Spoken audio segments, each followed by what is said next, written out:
Hey guys, it's Ben, and I'm here to bring you guys the Pick Ems for Week 3 of the IBL. But this time, I'm not alone. I'm joined by a new analyst that Brendan added to the team recently. Introduce yourself. Hi, my name's Ross. I'm also go by Tenacious Fox. Okay, cool. Yeah. So before we begin, I would like to point out how lopsided the picks were this week. Like, the Kurt Darude game was the only one that was even close to being even. And we even had some completely one-sided matchups for the first and second time this season. Yeah, I noticed that. So that's kind of crazy. Anyway, let's begin. First up, we've got Brendan and the Marlboro Mudsdales versus Shady and the Buffalo Drills. Any thoughts on this matchup? Well, I was the only one who picked Shady and the Drills. You were the odd man out here. Yeah, so basically what I've seen from... I kind of didn't go off of like the team matchups. I went off of like what I saw during both of their battles. And I know Shady lost his first match, kind of was only semi-close. But what I've seen from Brendan so far this season is he kind of overthinks sometimes. Even though he lost last week, I think he still could have won. He made like a couple of misplays where at first he said, hey, I'm going to do this. And then he decided not to do it and it ended up being a misplay. And also he got double flinched by Jirachi at the end, which cost him the game. Yeah, of course. But my opinion was that he probably shouldn't have been in that position. Okay. So I looked at the matchup here mostly because I think Brendan and Shady are pretty evenly matched players. And I noticed that Shady does have a bit of an edge because Brendan has Zygarde, and that would have a hard time breaking both Clefable and Melodic. And Shady has Tyrantrum, which if it sets up a couple of Dragon Dances, it really plows through Brendan's team. But Brendan also has Lycanroc Dusk, which is possibly the best revenge killer in the game for stuff like Beedrill and Swellow, and he can definitely play around stuff like Tyrantrum. So I think Brendan definitely can win this one, and if Shady gets careless with Tyrantrum and like doesn't keep it healthy enough to the point where it's in something like, I don't know, probably wouldn't be in Accelerock range unless it was really low. If Brendan has some other priority on his team, I don't know.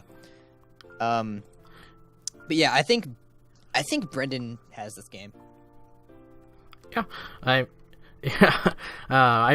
hope that I'm correct. It would say something about everybody else. But yeah, I agree. I don't think he's gonna have a chance to set up with that Clefable. Maybe on the Vaporeon, if he gets a chance there. But yeah. Okay, so let's move on to the next matchup. We've got Tyler and the New York Cosmogs versus Odds and the Memphis Bewares. Tyler is my good pal, so I kind of got to pick him to win. And also, he has a Weezing, and that kind of walls stuff like Bulu, Gliscor, Physical Lucario, Mimikyu, Druddigon. And he's also got Licky Licky, which, if you run specially defensively, would wall stuff like Camerupt, Mantine, Musharna, Greninja, Raichu. Like, those two combined, in addition with Tyler's insane offensive threats of stuff like Landorus, Diancie, Victini, I think he's in really good shape to win this game. Yeah, I picked the Cosmogs as well, I believe. And what? Wait, did I? I believe. Yeah, you did. Yeah, I did. Sorry. Yeah, I picked the Cosmogs as well because again I looked at their match last week, and their last week match they didn't have like the team that they really picked. So I'm really interested to see where they go from the team that they had last week, where now they've got mons that they want to play with and are used to. So I think that he's gonna have this one in the bag. All right, I'll definitely be interested to see how that one turns out. Next, we've got what was this? Ultra Player in the New York Metagross versus Caleb in the Kansas City Nidokings. There's a Mega Venusaur. Yeah. What more is there to say? It's like looking at Caleb's team. He's got what? Dodrio? Maybe like Skarmory, possibly.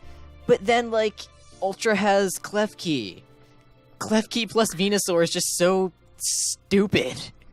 Nothing can break. Yeah, I mean, I think if he loses the Dodrio and Skarmory early, he lost Skarmory early in his match this week. If he loses those guys early, I don't think he's got a chance to. I don't think he takes out that Venusaur. The stupid defensive core. Yeah, I really think Ultra just has this one in the bag right off the bat. There's also Nihilego. While it's not very physically defensive, it can take most hits that a Dodrio would want to throw at it. And Klefki doesn't have great sustain, but screens, spikes, maybe Thunder Wave. This is not looking good for Caleb. Yeah, and the Hoopa Unbound is just so broken. Yeah. That really just sums up the entire matchup. He's got one mod on there where it's like, what are you doing with the shell gun? But, I mean, other than that. Yeah. Alright, so let's move on to... What is this? Matchup number 4? I don't care. I don't care what number it is. Matt and the Montreal Melodics versus GarchompTheGod and the Lawrence Talonflames. Back-to-back, one lopsided pick. Everybody picked Ultra to beat Caleb, and now everybody's picking Matt to beat Garchomp. Well, the way I looked at this, one is just records alone. The Talonflames are at 0-2, and Melodics are at 2-0. I know that sometimes doesn't really matter. Yeah. But also, I've seen Matt play in a couple other leagues, and he's one of those top tier like draft league battlers. So I just, the way I've seen the Talonflames play this season, I don't think they have a chance in this match. I also noticed that this is where Matt's Excadrill Tyranitar Sandcore can really shine. Like, oh yeah, for sure. Yeah, he's got it. He's got a couple immunities to Earthquake, but he also has got quite a few, like, he gets hit hard by Earthquake. Yeah. Stuff like Coco, Bisharp, Emboar, Garbodor, Rhydon, they do not want to catch an Earthquake. And stuff like Latios and Xatu, stuff like that wouldn't really appreciate being on the field either. No.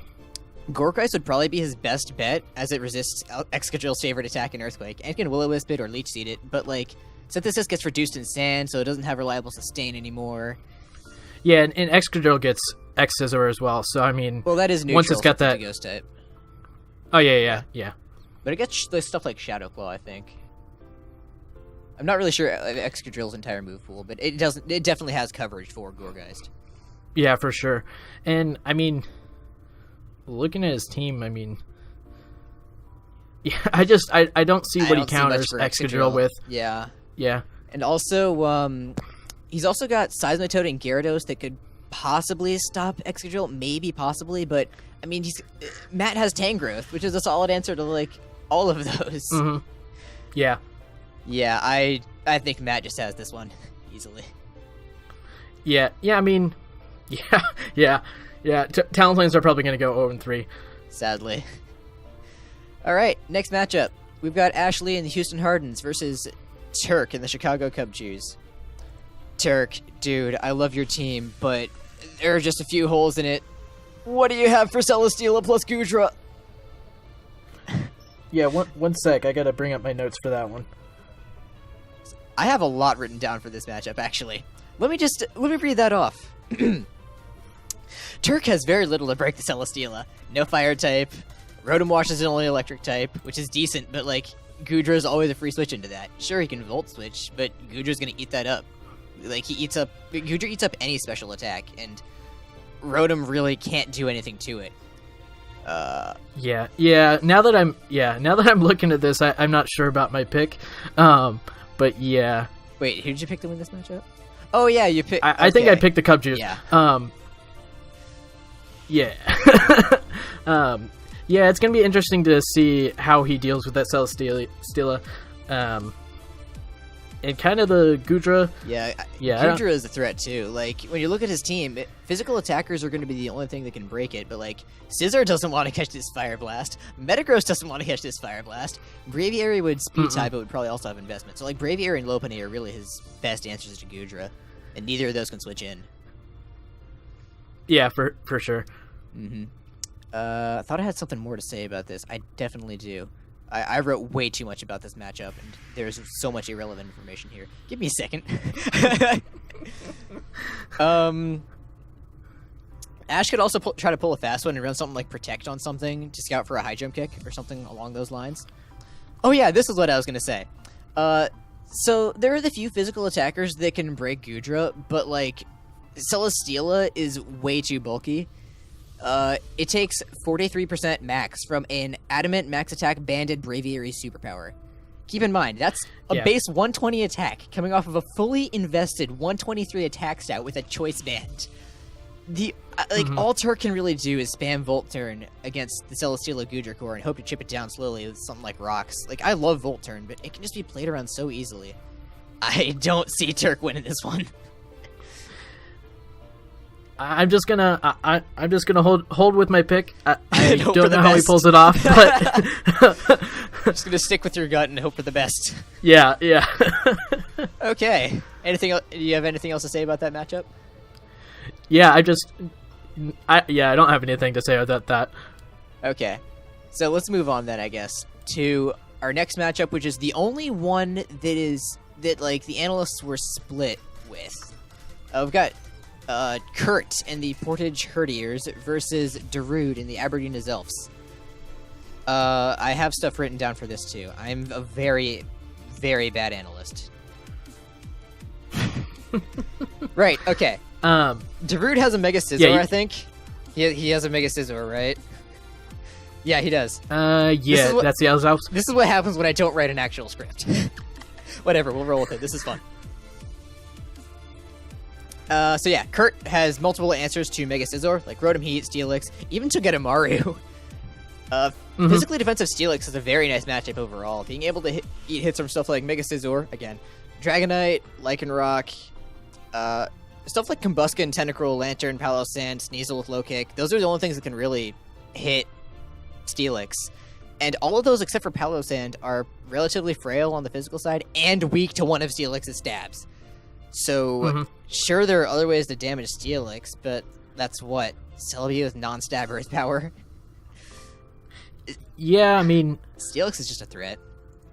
What does it really do to the Palossand? That's what I'm thinking. Yeah, that's true. It can toxic it. I'm not really sure what else it can do to it. That's kind of what I'm thinking. I think the Herdier's biggest threat is the Scolipede. I don't see a lot of options that just come like straight, just take it out. Obviously, the Scizor is going to be good against it. That's scary for Scolipede. But if that thing gets set up, it's going to be bad news bears. Yeah. I guess Lycanroc can take it out. Now that I'm looking at that. Oh right, he has a Lycanroc. We are smart. Okay. What else? Oh yeah. Okay. So Steelix itself doesn't have very reliable sustain, but he does have a few potential Wish Passes on his team. He's got like Mega King, Latias, even to get a Maru. So it's not impossible to keep Steelix healthy. And I think that would be a really good idea for Kurt to do. Yeah, for sure. All right. Anything else to say about this matchup? Because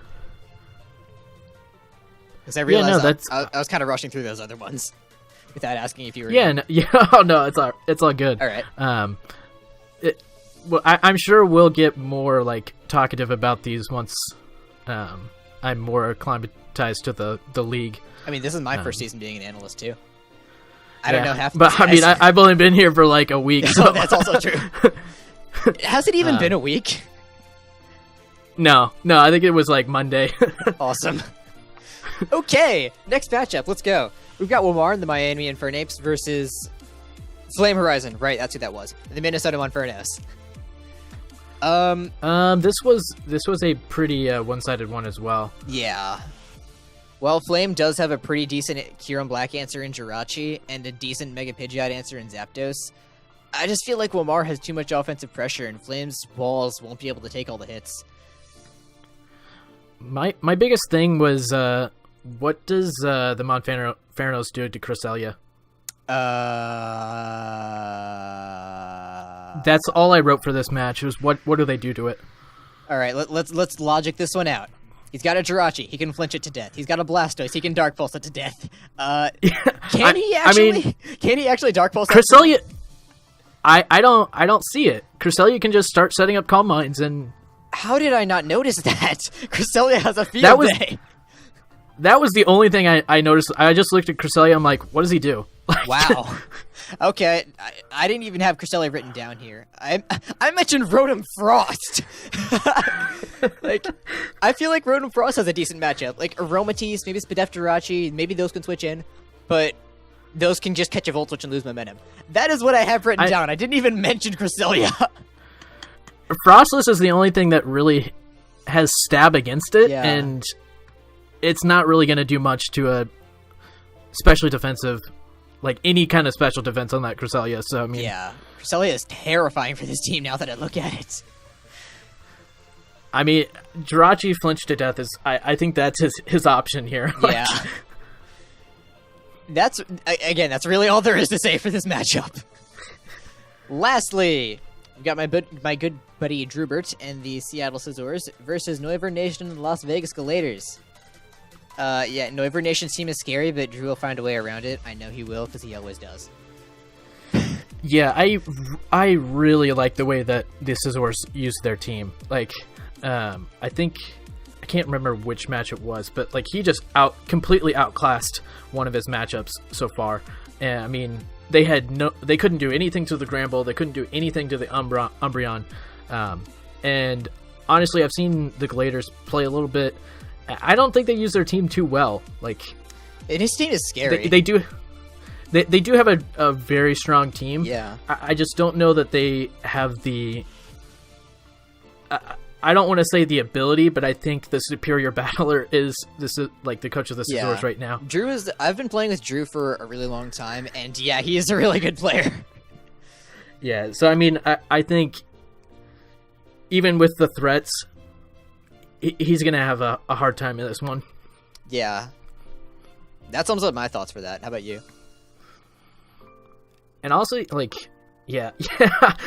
Even though he's got that tough team, I just don't see it. Also, does Drew have a flying type? Because I think he has. Yeah, he's got Mega Aerodactyl. Yeah, what's his face? Yeah, NoivernNation. He doesn't have a flying resist, so Mega Aerodactyl could have some fun. Yeah, I mean, and if Hitmonchan and Infernape go down, like he can't really hit that Umbreon, and I really think that Drew, you said his name was, Drew, can just keep switching in and out with that Granbull and Umbreon, and like I don't see what the Galators can like do about that. I mean, Cabalion's got some stab like against the Granbull, but obviously he's not going to leave it in on that. So I mean, yeah. Well, if it's special with Flash Cannon, but that would be pretty surprising. That would be cool. Yeah, I mean, I guess it just depends how he makes his team. I mean, yeah, this one actually might just come down to whoever team builds better. Except that, you know, Drew is an awesome player. Yeah, if that I think Primarina is the Galators only like switch into Komodo, maybe? Actually, yeah, I was talking to Drew about his matchup the other day. He said that Primarina was very, very scary for his team. Like, he had to... I'm not going to say the set he ran, actually. Never mind. Don't listen to me. Yeah, I mean... Not gonna spoil anything. Yeah, that would be pretty bad. But yeah, I mean, that Primarina... That Primarina is a really, like, powerful mon, and it's hard to take out. Yeah. But... It kind of depends what kind of set he runs, because if he goes like a choice specs, then you can easily switch out around it and get favorable matchups. If he goes with like a Life Orb set, which I prefer, even though it like kind of drains it through the match. I mean, I don't know, because if that thing goes down, what does he really do to Como? Like, how does he stop that from setting up? Like, I know he's got the Garchomp, but excuse me as I take a look at this team. Where'd it go? Okay, yeah. Answers to Komodo include, I don't know. I'm just saying if that Primarina goes down early. Yeah. Yeah, that Komodo is actually a threat as well. Yeah, that's all I've got to say. Because, I mean, yeah. Okay, cool, we're done. We should probably conclude this in some way. Thank you guys for watching. This was a lot of fun. It was fun to be stupid and cringy. And probably not be alone this time. Oh, true. Because, like, in the past, it's just been like, oh, hey, hi, I'm Ben. I'm randomly saying words that I wrote down. Sub to my channel. Yeah, I guess I gotta send Brendan the link to my channel so he can put it down below. Yeah, Brendan, actually do that. Do that for mine as well, please. I mean, not that anybody would find me entertaining, but you never know. Okay, cool. Yeah, let's wrap this up, I guess. All right. Cool. See you guys next week, probably. Any final words? No, I'm good. Okay, cool. I'm never good at ending stuff. See you guys next week, probably, and thank you for watching. Sub and follow and all that. Everything that is good, do it. Fox out. Bye, guys.